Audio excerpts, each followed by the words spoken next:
I wanted to come to you a bit differently this morning. I've never really done a video before, but I wanted to try this. And look, I realize it's not some great production value. I'm headed into work here, and just wanted to take a minute to try and answer a question that I had just the other day. And I think it's a very important question to answer, and I think it can be answered in just a few minutes. And so maybe this drive to work would be a good time to deal with some of these things and put a little bit of extra content out there on the website. So one of the questions that I get asked quite frequently is, if the evidence for evolution is so good, why don't I believe it? Right? That's a good question. Now, there are different creationists who would answer this question in different ways. You know, some creationists would say that the evidence is not good for creation or for evolution. Excuse me. They would start there and say, well, look, evolution's got all these problems. But I tend to do this differently. Now, let's be clear. I definitely believe that evolution, has its problems. Especially when we attach the ism to the end of it. When we get this belief system that is driven by the idea of Darwinian and sometimes even neo-Darwinian evolution, which attempts to explain the phenomenon of abiogenesis all within the evolutionary theory. I usually give quite a different answer. I say that I think there's good evidence for evolution.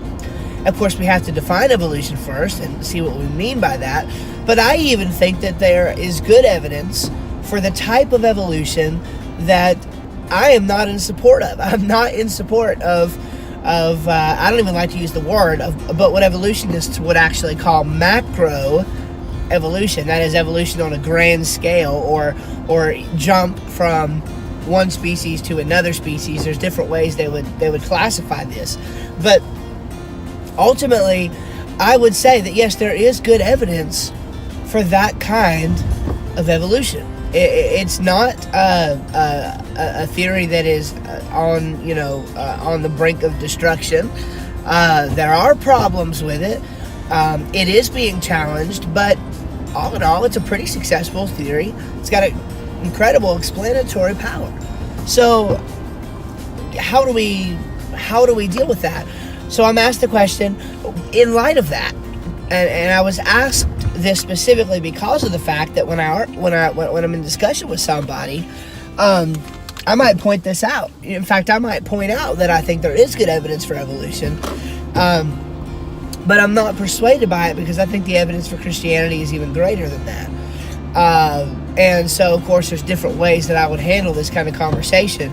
And the reason for being careful with my wording and the way I handle the conversation is just so that I don't have to explain more in the conversation that I set out for the conversation to end up.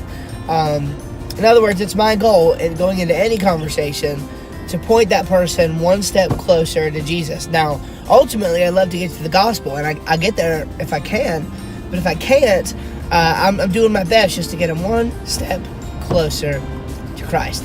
And so, if at all possible, I can stay away from the discussion on catastrophic plate tectonics or distant starlight in order to do that, then that's what I'll do. So I don't go overly into the problems with evolution that I have seen in these conversations. I usually just grant them that yes, evolution is a very scientific theory. But the bottom line is that since Christianity is true, evolution cannot be true. And there are many different ways to approach this, but one way that I recommend is to clarify the difference between scientific discovery and historical accuracy. So science, and you can ask any scientist this, science does not deal with truth, with certainty. Science is all about probabilities. And this scientism idea, this idea that science can somehow just explain everything,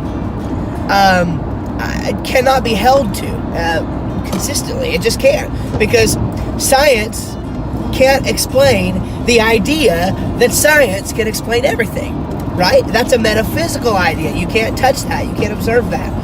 Science, by virtue of making the claim that science can explain everything, we know that it can't.